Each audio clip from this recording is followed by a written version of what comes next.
ആകാശവാണി.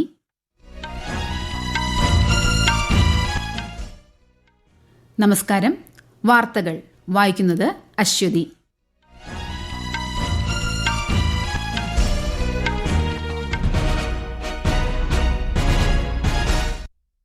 പ്രധാന വാർത്തകൾ. റിപ്പബ്ലിക് ദിനത്തോടനുബന്ധിച്ച് രാഷ്ട്രപതി ദ്രൌപദി മുർമു ഇന്ന് രാജ്യത്തെ അഭിസംബോധന ചെയ്യും. റിപ്പബ്ലിക് ദിനാഘോഷത്തിലെ മുഖ്യാതിഥി ഇന്തോനേഷ്യൻ പ്രസിഡന്റ് പ്രബോവോ സുബിയാന്തോയ്ക്ക് ഇന്ന് രാഷ്ട്രപതി ഭവനിൽ ആചാരപരമായ സ്വീകരണം. പ്രധാനമന്ത്രി നരേന്ദ്രമോദിയുമായി ചർച്ച നടത്തും. രാജ്യം ഇന്ന് ദേശീയ സമ്മതിദായക ദിനം ആഘോഷിക്കുന്നു. സംസ്ഥാനതല ഉദ്ഘാടനം ഗവർണർ രാജേന്ദ്ര വിശ്വനാഥ് ആർലേക്കർ തിരുവനന്തപുരത്ത് നിർവഹിക്കും. ഗാസ വെടിനിർത്തൽ കരാറിന്റെ ഭാഗമായി രണ്ടാംഘട്ട ബന്ദി കൈമാറ്റം ഇന്ന്. 4 ഇസ്രായേലി വനിതകളെ കൈമാറുമെന്ന് ഹമാസ്. വയനാട് പഞ്ചാരക്കൊല്ലിയിൽ സ്ത്രീയെ കൊന്ന കടുവയെ വെടിവെച്ച് കൊല്ലാൻ ഉത്തരവ്. കടുവയ്ക്കായി തെരച്ചിൽ. ഇംഗ്ലണ്ടിനെതിരായ രണ്ടാം പുരുഷ ട്വന്റി ക്രിക്കറ്റ് മത്സരം ഇന്ന് ചെന്നൈയിൽ. വാർത്തകൾ വിശദമായി. റിപ്പബ്ലിക് ദിനത്തോടനുബന്ധിച്ച് രാഷ്ട്രപതി ദ്രൌപദി മുർമു ഇന്ന് രാജ്യത്തെ അഭിസംബോധന ചെയ്യും.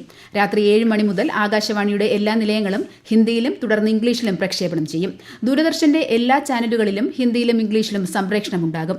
ദൂരദർശന്റെ പ്രാദേശിക ചാനലുകളിൽ അതത് പ്രാദേശിക ഭാഷകളിലും സംപ്രേഷണമുണ്ടാകും. ആകാശവാണിയുടെ പ്രാദേശിക ശൃംഖലകളിലും രാത്രി 9:30 മുതൽ പ്രാദേശിക ഭാഷാ പതിപ്പുകൾ പ്രക്ഷേപണം ചെയ്യും. 4 ദിവസത്തെ സന്ദർശനത്തിനായി ഇന്ത്യയിലെത്തിയ ഇന്തോനേഷ്യൻ പ്രസിഡന്റ് പ്രബോവോ സുബിയാന്തോ പ്രധാനമന്ത്രി നരേന്ദ്രമോദിയുമായി ഇന്ന് ന്യൂഡൽഹിയിൽ കൂടിക്കാഴ്ച നടത്തും. പ്രാദേശിക ആഗോള വിഷയങ്ങളിൽ ഇരു നേതാക്കളും ഉഭയകക്ഷി ചർച്ച നടത്തും. ഇരു രാജ്യങ്ങളും നിരവധി കരാറുകളിലും ഒപ്പുവയ്ക്കും. രാഷ്ട്രപതി ദ്രൌപദി മുർമു, ഉപരാഷ്ട്രപതി ജഗദീപ് ധൻഖർ എന്നിവരുമായും ഇന്തോനേഷ്യൻ പ്രസിഡന്റ് കൂടിക്കാഴ്ച നടത്തും. ഇന്ന് രാവിലെ രാഷ്ട്രപതി ഭവനിൽ ഇന്തോനേഷ്യൻ പ്രസിഡന്റിന് ആചാരപരമായ സ്വീകരണം നൽകും. രാജ്ഘട്ടിലെ മഹാത്മാഗാന്ധിയുടെ സമാധിയിൽ അദ്ദേഹം ആദരാഞ്ജലികൾ അർപ്പിക്കും. നാളെ കർത്തവ്യപഥിൽ നടക്കുന്ന 76ാമത് റിപ്പബ്ലിക് ദിനാഘോഷത്തിൽ ഇന്തോനേഷ്യൻ പ്രസിഡന്റ് മുഖ്യാതിഥിയായി പങ്കെടുക്കും. ഉത്തരവാദിത്തമുള്ള പൌരന്മാരെന്ന നിലയിൽ കടമകൾ നിറവേറ്റുന്നത് വികസിത് ഭാരതം കൈവരിക്കുന്നതിൽ പ്രധാനമാണെന്ന് പ്രധാനമന്ത്രി നരേന്ദ്രമോദി. റിപ്പബ്ലിക് ദിനാഘോഷങ്ങളുടെ ഭാഗമായി NCC, NSS കേഡറ്റുകളുമായി സംവദിക്കുകയായിരുന്നു പ്രധാനമന്ത്രി. യൂത്ത് എക്സ്ചേഞ്ച് പ്രോഗ്രാം കേഡറ്റുകൾ, ടാബ്ലോ കലാകാരന്മാർ, ഗോത്രവിഭാഗ പ്രതിനിധികൾ എന്നിവരുമായും പ്രധാനമന്ത്രി കൂടിക്കാഴ്ച നടത്തി. കൂട്ടായ പരിശ്രമത്തിലൂടെ രാഷ്ട്രത്തെ ശക്തിപ്പെടുത്തുന്നതിന് ഐക്യത്തോടെയും പ്രതിജ്ഞാബദ്ധമായും തുടരാൻ പ്രധാനമന്ത്രി എല്ലാവരോടും അഭ്യർത്ഥിച്ചു. രാജ്യം ഇന്ന് 15ാമത് ദേശീയ സമ്മതിദായക ദിനം ആഘോഷിക്കുന്നു. ദിനാഘോഷത്തിന്റെ ഭാഗമായി ഇന്ന് ന്യൂഡൽഹിയിൽ നടക്കുന്ന പരിപാടിയിൽ രാഷ്ട്രപതി ദ്രൌപദി മുർമു പങ്കെടുക്കും. കേന്ദ്രമന്ത്രി അർജുൻ റാം മേഘ്വാൾ, മുഖ്യ തെരഞ്ഞെടുപ്പ് കമ്മീഷണർ രാജീവ് കുമാർ തുടങ്ങിയവർ പങ്കെടുക്കും. തെരഞ്ഞെടുപ്പ് പ്രക്രിയ സുഗമമാക്കുന്നതിന് സംസ്ഥാന ജില്ലാ തലങ്ങളിൽ പ്രവർത്തിച്ച ഉദ്യോഗസ്ഥർക്ക് രാഷ്ട്രപതി പുരസ്കാരങ്ങൾ സമ്മാനിക്കും. വോട്ടിംഗ് പോലെ ഒന്നുമില്ല, ഞാൻ തീർച്ചയായും വോട്ട് ചെയ്യും എന്നതാണ് ഈ വർഷത്തെ ദിനാചരണത്തിന്റെ പ്രമേയം. ഓരോ വോട്ടിന്റെയും പ്രാധാന്യം ജനങ്ങളിൽ എത്തിക്കാനാണ് തെരഞ്ഞെടുപ്പ് കമ്മീഷൻ രൂപീകൃതമായ ജനുവരി 25 സമ്മതിദായക ദിനമായി ആചരിക്കുന്നത്. ദേശീയ സമ്മതിദായക ദിനം ജനാധിപത്യത്തിന്റെ ആത്മാവിനെ ബഹുമാനിക്കാനുള്ള അവസരം കൂടിയാണെന്ന് മുഖ്യ തെരഞ്ഞെടുപ്പ് കമ്മീഷണർ രാജീവ് കുമാർ. തെരഞ്ഞെടുപ്പ് കമ്മീഷൻ 75 വർഷം പൂർത്തിയാക്കുന്ന ഘട്ടത്തിൽ ഈ വർഷത്തെ ദേശീയ സമ്മതിദായക ദിനം സവിശേഷമാണെന്നും അദ്ദേഹം പറഞ്ഞു.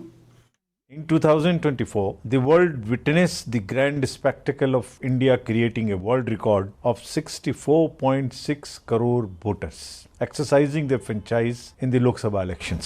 The elections saw another heartening milestone in which women with a 65.78% turnout took the lead and participated more than male voters with a turnout of 65.5%. The elections were more inclusive than ever before. ദേശീയ സമ്മതിദായക ദിനാഘോഷത്തിന്റെ സംസ്ഥാനതല ഉദ്ഘാടനം ഇന്ന് governor Rajendra Vishwanath Arlekar Thiruvananthapuram കനകക്കുന്നിൽ നിർവഹിക്കും. ചരിത്ര പ്രാധാന്യമുള്ള ഫോട്ടോകളുടെ പ്രദർശനവും governor ഉദ്ഘാടനം ചെയ്യും. ദിനാഘോഷങ്ങളുടെ ഭാഗമായി സംസ്ഥാന, ജില്ലാ, താലൂക്ക് തലങ്ങളിൽ പൊതുപരിപാടികളും സംഘടിപ്പിച്ചിട്ടുണ്ട്. ദേശീയ നഗര സഹകരണ ധനകാര്യ വികസന കോർപ്പറേഷൻ ഓഫീസ് കേന്ദ്രമന്ത്രി അമിത്ഷാ മുംബൈയിൽ വിർച്വലായി ഉദ്ഘാടനം ചെയ്തു. പ്രധാനമന്ത്രി നരേന്ദ്രമോദിയുടെ സഹകാർ കെ സമൃദ്ധി എന്ന കാഴ്ചപ്പാടിന്റെ ഭാഗമായുള്ള വിവിധ പദ്ധതികൾക്കും അദ്ദേഹം തുടക്കം കുറിച്ചു. नरेंद्र मोदी जी ने सहकारिता मंत्रालय का गठन किया, चीनी मिलों के लिए इथेनॉल की योजना लाए, इनकम टैक्स का मसला हल किया, पैक्स का कंप्यूटराइजेशन किया, पैक्स के मॉडल बायलॉज आए और पैक्स को मल्टी डायमेंशनल गतिविधियों के साथ जोड़ने का काम नरेंद्र मोदी जी ने किया है. റിപ്പബ്ലിക് ദിനത്തിന് മുന്നോടിയായി ആകാശവാണി സംഘടിപ്പിക്കുന്ന ദേശീയ കവി സമ്മേളനം ഇന്ന് രാത്രി 10 മണിക്ക് ആകാശവാണിയുടെ എല്ലാ നിലയങ്ങളും പരിപാടി പ്രക്ഷേപണം ചെയ്യും. രാജ്യത്തെ 400ഓളം കവികൾ പരിപാടിയുടെ ഭാഗമാകും. ഈ വാർത്തകൾ ആകാശവാണിയിൽ നിന്ന്. ആകാശവാണി വാർത്തകളും വാർത്താധിഷ്ഠിത പരിപാടികളും All India Radio News Thiruvananthapuram YouTube ചാനലിലും All India Radio News Thiruvananthapuram Facebook പേജിലും AR News_ തിരുവനന്തപുരം ഇൻസ്റ്റഗ്രാം അക്കൌണ്ടിലും AR News_TVM X ഹാൻഡിലും ലഭ്യമാണ്. വിശ്വാസവും കഴിവുമാണ് ലോകത്തെ ഇന്ത്യയിലേക്ക് ആകർഷിക്കുന്ന രണ്ട് പ്രധാന ഘടകങ്ങളെന്ന് കേന്ദ്രമന്ത്രി അശ്വിനി വൈഷ്ണവ്. സ്വിറ്റ്സർലാൻഡിലെ ദാവോസിൽ ലോക സാമ്പത്തിക ഫോറത്തിൽ മാധ്യമങ്ങളോട് സംസാരിക്കുകയായിരുന്നു അദ്ദേഹം. അനധികൃത കുടിയേറ്റത്തെ ഇന്ത്യ പിന്തുണയ്ക്കില്ലെന്ന് വിദേശകാര്യ മന്ത്രാലയ വക്താവ് രൺധീർ ജയ്സ്വാൾ. മറ്റു രാജ്യങ്ങളിൽ അനധികൃതമായി കഴിയുന്ന ഇന്ത്യൻ പൌരന്മാരെ രേഖകൾ പരിശോധിച്ച് തിരികെ എത്തിക്കാൻ തയ്യാറാണെന്നും അദ്ദേഹം ന്യൂഡൽഹിയിൽ വാർത്താസമ്മേളനത്തിൽ വ്യക്തമാക്കി. പാലക്കാട് വാളയാറിൽ കാട്ടാനയുടെ ആക്രമണത്തിൽ കർഷകന് പരിക്കേറ്റു. ഇന്ന് പുലർച്ചെ കൃഷിസ്ഥലത്ത് ഇറങ്ങിയ കാട്ടാനയെ തുരത്താനുള്ള ശ്രമത്തിനിടയിലാണ് വാളയാർ സ്വദേശി വിജയനെ കാട്ടാന ആക്രമിച്ചത്. വിജയനെ തൃശൂരിലെ സ്വകാര്യ ആശുപത്രിയിൽ പ്രവേശിപ്പിച്ചു. വയനാട് മാനന്തവാടിയിലെ പഞ്ചാരക്കൊല്ലിയിൽ സ്ത്രീയെ കൊന്ന കടുവയെ വെടിവെച്ചു കൊല്ലാൻ ചീഫ് വൈൽഡ് ലൈഫ് വാർഡൻ ഉത്തരവിട്ടു. കടുവയ്ക്കായുള്ള തെരച്ചിൽ ഇന്ന് ആരംഭിക്കും. 200-ലധികം വരുന്ന വനപാലകർ പങ്കെടുക്കും. കൂടുതൽ വിവരങ്ങളുമായി ആകാശവാണി വയനാട് ജില്ലാ പ്രതിനിധി അരുൺ വിൻസെന്റ്. കടുവയ്ക്കായി പ്രദേശത്ത് വനം വകുപ്പ് കൂടുകൾ സ്ഥാപിക്കുകയും 15ഓളം ക്യാമറകളും സ്ഥാപിച്ചിട്ടുണ്ട്. ഈ പ്രദേശത്ത് തന്നെ കടുവയുള്ളതായാണ് വനംവകുപ്പിന്റെ നിഗമനം. രാധയുടെ പോസ്റ്റ്മോർട്ടം നടപടികൾ ഇന്നലെ രാത്രിയോടെ പൂർത്തീകരിച്ചു. രാവിലെ 8 മണിയോടെ മൃതദേഹം ബന്ധുക്കൾക്ക് വിട്ടു നൽകും. 11 മണിയോടെ വീട്ടുവളപ്പിൽ സംസ്കാര ചടങ്ങുകൾ നടക്കും. അതേസമയം സർക്കാർ പ്രഖ്യാപിച്ച നഷ്ടപരിഹാര തുകയുടെ ആദ്യ ഗഡുവായ 5 ലക്ഷം രൂപ ഇന്നലെ മന്ത്രി OR കേളു രാധയുടെ വീട്ടിലെത്തി ബന്ധുക്കൾക്ക് കൈമാറി. ഇന്നും പ്രതിഷേധമുണ്ടാകാൻ സാധ്യതയുള്ളതിനാൽ പ്രദേശത്ത് കനത്ത പോലീസ് കാവലാണ് ഏർപ്പെടുത്തിയിരിക്കുന്നത്. UDF-ന്റെയും SDPI-യുടെയും നേതൃത്വത്തിൽ മാനന്തവാടി നഗരസഭാ പരിധിയിൽ ഹർത്താലിനും ആഹ്വാനം ചെയ്തിട്ടുണ്ട്.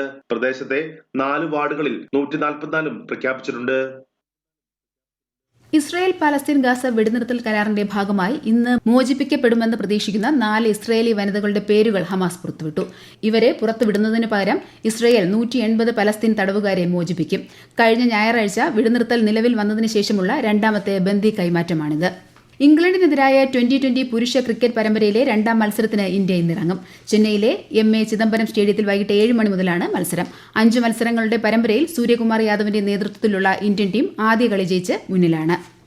ഓസ്ട്രേലിയൻ ഓപ്പൺ ടെന്നീസ് വനിതാ സിംഗിൾസ് ഫൈനലിൽ ബെലാറസ് താരവും നിലവിലെ ചാമ്പ്യനുമായ ആര്യന സബലങ്ക അമേരിക്കയുടെ മാഡിസൺ കീസുമായി ഇന്ന് ഏറ്റുമുട്ടും. നാളെ പുരുഷ സിംഗിൾസ് ഫൈനൽ പോരാട്ടത്തിൽ ഇറ്റലിയുടെ ജാനിക് സിന്നർ ജർമ്മൻ താരം അലക്സാണ്ടർ സ്വരേവിനെ നേരിടും. ISL ഫുട്ബോളിൽ ഈസ്റ്റ് ബംഗാളിനോട് കേരള ബ്ലാസ്റ്റേഴ്സിന് തോൽവി. സ്കോർ 2-1. നിലവിൽ ബ്ലാസ്റ്റേഴ്സ് 8ാം സ്ഥാനത്തും ഈസ്റ്റ് ബംഗാൾ 11ാം സ്ഥാനത്തുമാണ്. ഈ മാസം 30-ന് ചെന്നൈയിൻ FCക്കെതിരെയാണ് ബ്ലാസ്റ്റേഴ്സിന്റെ അടുത്ത മത്സരം. മലേഷ്യയിൽ നടന്ന 9ാമത് ജോഹർ ഇന്റർനാഷണൽ ഓപ്പൺ ചെസ് ടൂർണമെന്റിൽ ഇന്ത്യൻ ഗ്രാൻഡ് മാസ്റ്റർ ഇനിയൻ പനീർസെൽവം കിരീടം ചൂടി. ടൂർണമെന്റിന്റെ 9 റൌണ്ടുകളിലായി 8.5 പോയിന്റുമായാണ് തമിഴ്നാട്ടിൽ നിന്നുള്ള 22-കാരനായ ഗ്രാൻഡ് മാസ്റ്റർ നേടിയത്. നെതർലാൻഡ്സിൽ നടക്കുന്ന ടാറ്റ സ്റ്റീൽ ചെസ് ടൂർണമെന്റിൽ 6 റൌണ്ട് പൂർത്തിയായപ്പോൾ ഉസ്ബെക്കിസ്ഥാന്റെ നോദിർബെക് അബ്ദുസത്തറോവ് മുന്നിൽ. ഇന്ത്യൻ താരങ്ങളായ R പ്രജ്ഞാനന്ദ 2ാം സ്ഥാനത്തും D ഗുകേഷ് 3ാം സ്ഥാനത്തുമുണ്ട്. I-ലീഗ് ഫുട്ബോളിൽ ഗോകുലം കേരള FCക്ക് വിജയം. ഇന്നലെ കോഴിക്കോട് നടന്ന മത്സരത്തിൽ ഇന്റർകാശി FCയെ 2-നെതിരെ 6 ഗോളുകൾക്കാണ് പരാജയപ്പെടുത്തിയത്. FC ബംഗളൂരുമായി ഈ മാസം 29-നാണ് ഗോകുലത്തിന്റെ അടുത്ത മത്സരം. തലശ്ശേരിയിലെ ജില്ലാ കോടതിക്കായി നിർമ്മിച്ച കെട്ടിട സമുച്ചയവും തലശ്ശേരി മലബാർ ക്യാൻസർ സെന്ററിലെ പ്രത്യേക ബ്ലോക്കും ഇന്ന് മുഖ്യമന്ത്രി പിണറായി വിജയൻ ഉദ്ഘാടനം ചെയ്യും. തലശ്ശേരി ജില്ലാ കോടതിക്കായി നിർമ്മിച്ച പുതിയ കെട്ടിട സമുച്ചയം കിഫ്ബി ഫണ്ടിൽ നിന്ന് 56 കോടി രൂപ ചെലവഴിച്ചാണ് പണിതത്. എൻഫോഴ്സ്മെന്റ് ഡയറക്ടറേറ്റ് മുംബൈയിലും ജയ്പൂരിലുമായി 13 സ്ഥലങ്ങളിൽ റെയ്ഡ് നടത്തി. ഓഹരി വിപണിയിലെ വഞ്ചനാപരമായ നിക്ഷേപ പദ്ധതികളുമായി ബന്ധപ്പെട്ടാണ് റെയ്ഡ് നടത്തിയത്. ആഭരണങ്ങളിലും രത്നക്കല്ലുകളിലും നിക്ഷേപിച്ചാൽ വൻ ലാഭം ലഭിക്കുമെന്ന വാഗ്ദാനം നൽകി നിക്ഷേപകരെ കബളിപ്പിച്ചെന്നാണ് കേസ്. ഉത്തർപ്രദേശിലെ പ്രയാഗ്രാജിൽ നടക്കുന്ന മഹാകുംഭമേളയോടനുബന്ധിച്ച് മഹാകുംഭ് നഗറിലെ സെക്ടർ 7-ൽ 3 ദിവസത്തെ ഡ്രോൺ ഷോ ആരംഭിച്ചു. 100 കണക്കിന് ഡ്രോണുകൾ പരിപാടിയുടെ ഭാഗമായി. പ്രധാന വാർത്തകൾ വീണ്ടും. റിപ്പബ്ലിക് ദിനത്തോടനുബന്ധിച്ച് രാഷ്ട്രപതി ദ്രൗപദി മുർമു ഇന്ന് രാജ്യത്തെ അഭിസംബോധന ചെയ്യും. റിപ്പബ്ലിക് ദിനാഘോഷത്തിലെ മുഖ്യാതിഥി ഇന്തോനേഷ്യൻ പ്രസിഡന്റ് പ്രബോവോ സുബിയാന്തോയ്ക്ക് ഇന്ന് രാഷ്ട്രപതി ഭവനിൽ ആചാരപരമായ സ്വീകരണം. പ്രധാനമന്ത്രി നരേന്ദ്രമോദിയുമായി ചർച്ച നടത്തും. രാജ്യം ഇന്ന് ദേശീയ സമ്മതിദായക ദിനം ആഘോഷിക്കുന്നു. സംസ്ഥാനതല ഉദ്ഘാടനം ഗവർണർ രാജേന്ദ്ര വിശ്വനാഥ് ആർലേക്കർ തിരുവനന്തപുരത്ത് നിർവഹിക്കും. ഗാസ വെടിനിർത്തൽ കരാറിന്റെ ഭാഗമായി 2ാം ഘട്ട ബന്ദി കൈമാറ്റം ഇന്ന് 4 ഇസ്രായേലി വനിതകളെ കൈമാറുമെന്ന് ഹമാസ്. വയനാട് പഞ്ചാരക്കൊല്ലിയിൽ സ്ത്രീയെ കൊന്ന കടുവയെ വെടിവെച്ചു കൊല്ലാൻ ഉത്തരവ്. കടുവയ്ക്കായി തെരച്ചിൽ. ഇംഗ്ലണ്ടിനെതിരായ 2ാം പുരുഷ 2020 ക്രിക്കറ്റ് മത്സരം ഇന്ന് ചെന്നൈ. വാർത്തകൾ കഴിഞ്ഞു.